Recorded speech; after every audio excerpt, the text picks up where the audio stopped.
I'm about to share 10 principles that will put you ahead of 99% of people. And if you find value in what I'm sharing today, a quick like always helps on this content, allows others to find it. Reach out and share it if you would as well. Now the question is, are you ready to actually use them, right? Because what separates the winners from the wishers, it's not just what we do, it's what we're actually doing. It's not what we know, it's what we do. You've heard that before. These 10 principles aren't secrets, they're not complicated, but they do require you to think differently and act consistently. Most people will nod along, they'll get excited for about a whole 5 minutes and then go back to their old patterns. Look, don't be most people. I'm going to walk you through each principle, show you exactly how to apply it, and give you a framework that changes absolutely everything. But understanding them won't change your life, using them will. Got it? You see, the reason most people fall is not because they don't know what to do, because they're not following through. Simple. That's why they fall, that's why they fail. They collect information instead of taking action. They plan instead of executing, right? Cerebral people. They hope instead of doing the work. But these 10 principles cut through all of that noise and give you a clear framework for getting some results. Not someday or when conditions are perfect, but starting right now with whatever situation you're in. I'm not here to motivate you. Motivation fades away. I'm here to give you a system that works whether you feel like it or you don't. Because success isn't about being inspired. It's about following proven principles until the results become inevitable. Are you ready? Are you ready to start following a system that actually works? Good.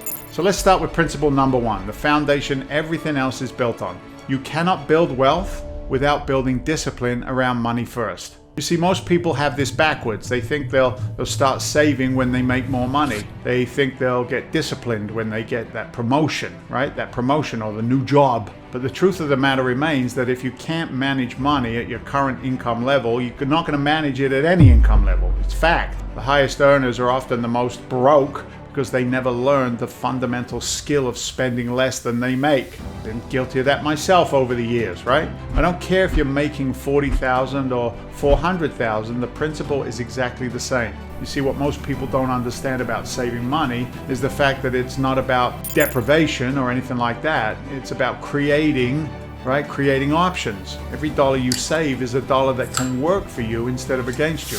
If that dollar gives you choices instead of forcing you into corners, that's the idea. The magic number isn't complicated. Save at least 20% of everything you make. And if you're saving 20%, you're living on 80%. That means you actually need less money to survive than you think you do. Now this creates what's called a buffer that protects you from life's inevitable curveballs. It gives you capital to take advantage of opportunities when they show up. But here's the key: automate it. That's right, automate it. Don't rely on willpower or good intentions. Set up your finances so the money gets saved before you even see it. Yeah, pay yourself first, then figure out how to live on what's left. Most people, they do this backwards, right? They pay everybody else first, the government, credit cards, etc., mortgage, and then they try and save whatever's left over. There's never anything left over. Once you get that foundation in place, you need to understand principle number 2. Something that goes against everything our culture teaches us. Everyone wants this exciting strategy, the get-rich-quick scheme, the hot investment tip, the secret method that nobody else knows about. But what actually works is doing the boring stuff consistently on a very long time, right?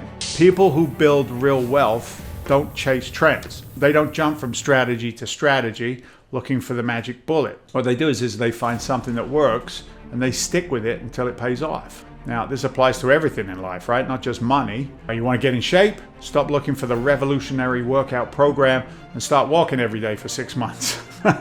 Want to build a business? Stop chasing the latest marketing fad and focus on serving customers consistently. Look, the problem with boring strategies is that they don't give you any instant gratification. They don't make for exciting social media posts, do they? They don't get you rich, quick stories to tell at parties, but they work. And they work because most people won't do them. Real estate is boring. I'm sorry, buying rental properties systematically is boring. Paying off debt methodically, well, that's boring. But these boring strategies have created more millionaires than every get-rich-quick scheme combined. Boring wins. It's sustainable. You can do boring things for decades without burning out. You can't maintain high-intensity, complicated strategies for very long without making mistakes, or you just end up giving up entirely. Maybe you resonate with that. The market rewards patience, not excitement. It rewards consistency, not intensity. It rewards discipline, not inspiration. Which brings me to principle number 3, something that's going to determine whether any of this actually works for you. How you treat people. Yeah, your reputation is your most valuable asset, and it's built one interaction at a time. Most people, they treat others based on what they think that person can do for them right now. It's transactional, right? They're nice to their boss, dismissive of the waiter, friendly to potential clients, and rude to customer service representatives. This is not just morally wrong, it's strategically stupid, okay? Success is built on relationships, not transactions, not tactics, not tricks, relationships. And relationships are built on how you treat people when you don't think it matters. The intern you ignore today might be running the company in 10 years. Who knows? The customer service rep you're rude to might remember your name when you need some help. Look, the colleague you dismiss might end up being the connection that changes your career. You never know. But even beyond the strategic benefits, treating everyone with respect is simply the right thing to do. Got it? Everyone has a story. Everyone has challenges, and everyone deserves basic human dignity, regardless of their current position or what they can do for you. You see, people remember how you made them feel long after they forget what you said or did. They remember whether you saw them as a human being or just as an obstacle to what you wanted. The most successful people I know have built networks based on genuine relationships, not transactional connections. They help others without expecting anything in return. They remember names. They ask about families, follow up on conversations. This isn't about being fake or manipulative. It's recognizing that everyone you meet is fighting battles you know nothing about, so treat them accordingly. So we've covered the foundation. Principle 1, financial discipline. Principle 2, consistent execution over flashy strategies. And principle 3, right, building genuine relationships. But those are just table stakes. The next few principles are where things get really interesting, because they're about avoiding the traps that derail most people even when they're doing everything else right. So let me tell you about principle number 4. This one will separate the winners from the quitters more than anything else. But you have to give things a real chance to work before you move on to something else. Most people quit right before the breakthrough happens. They do. I see it consistently in business, in real estate, for example, in every area of life. Someone is trying something for 3 weeks. They don't see immediate results and decides, that doesn't work. Meanwhile, the person who sticks with it for 3 months, well, they start seeing the momentum build, right? They start getting traction. So here's the problem though.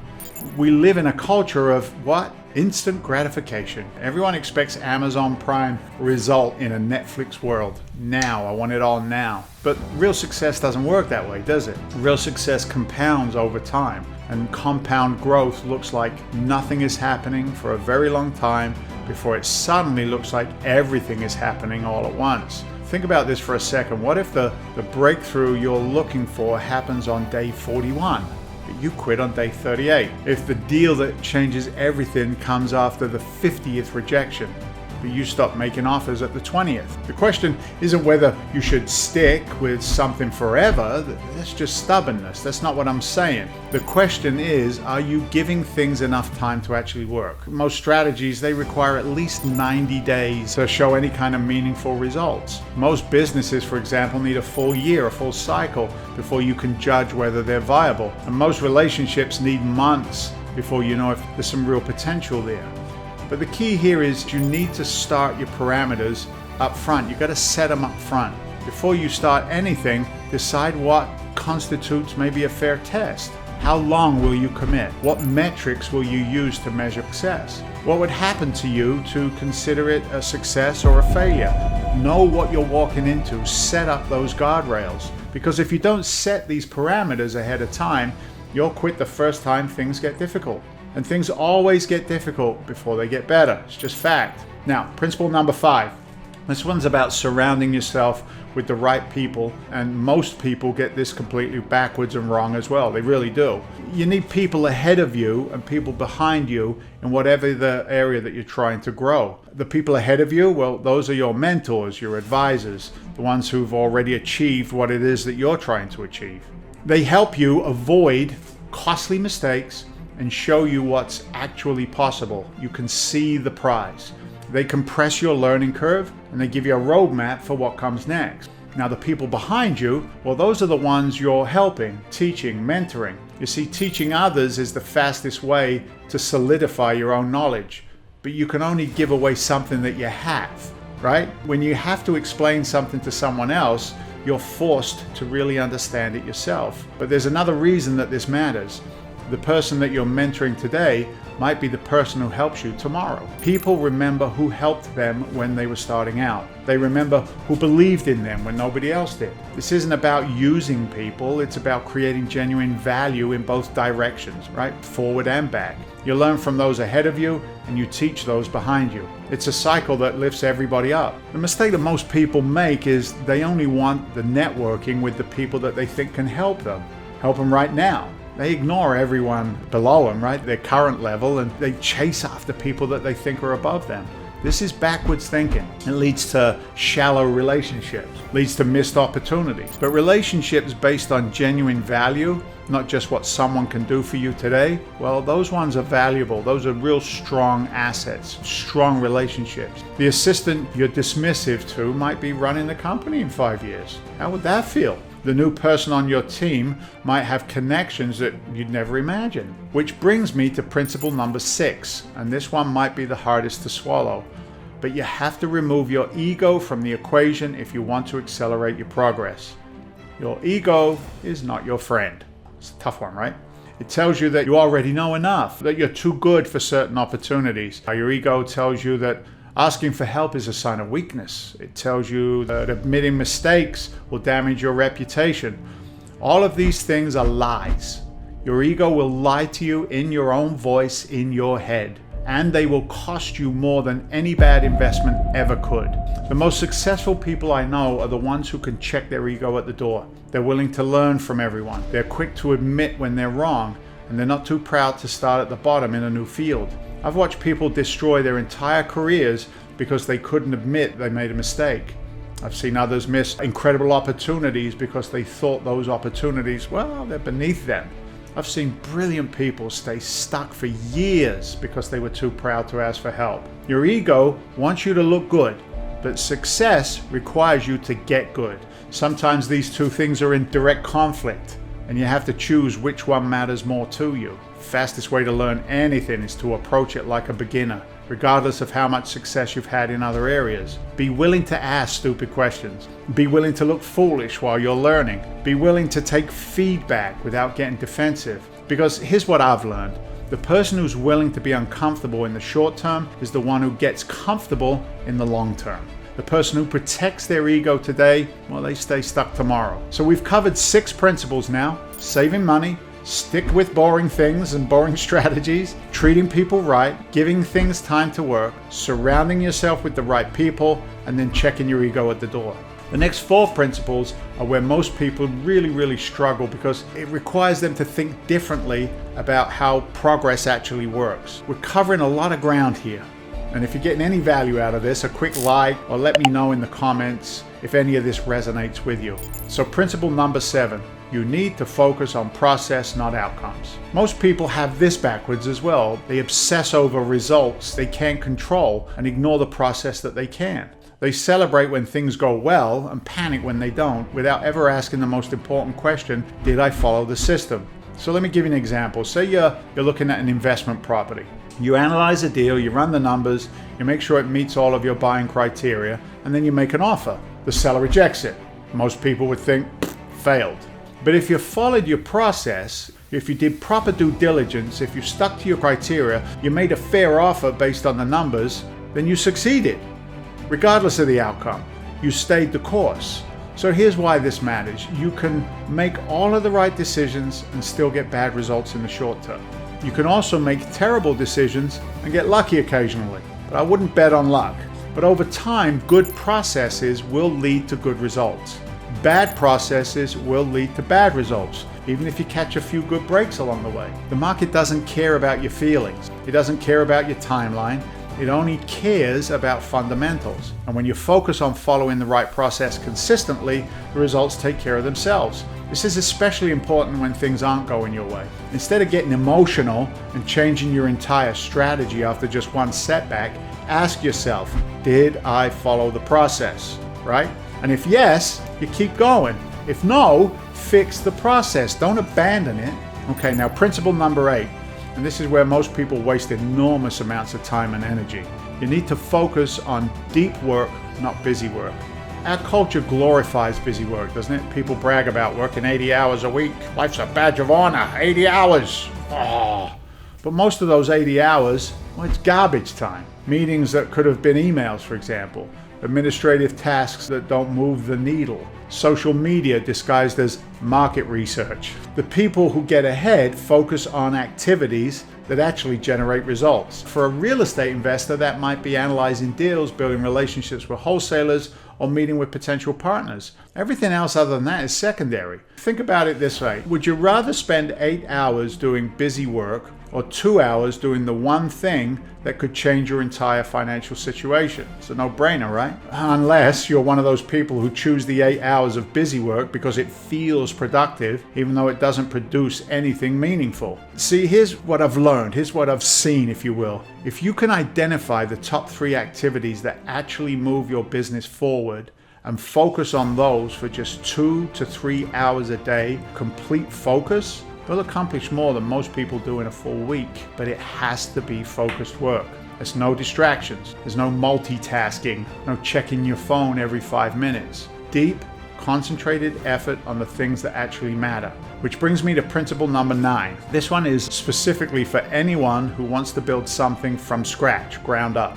In the beginning, you have to do things that don't scale. Everyone wants to start with sophisticated systems and automated processes. They want to jump straight into the advanced strategies.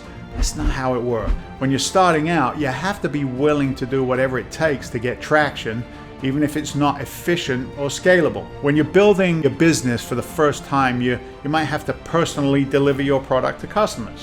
When you're starting in real estate, you might have to drive neighborhoods looking for opportunities instead of having them brought to you, right? And when you're building your network, you might have to attend every local meetup and shake hands with everybody in the room. Now, this isn't glamorous work. Doesn't make for good social media posts, that's for sure. But it's necessary work. You have to earn the right to do the sophisticated stuff by proving you can do the basic stuff consistently and well. Got that? The mistake most people make is that they want to start where successful people ended up, not where they began. There's always a beginning.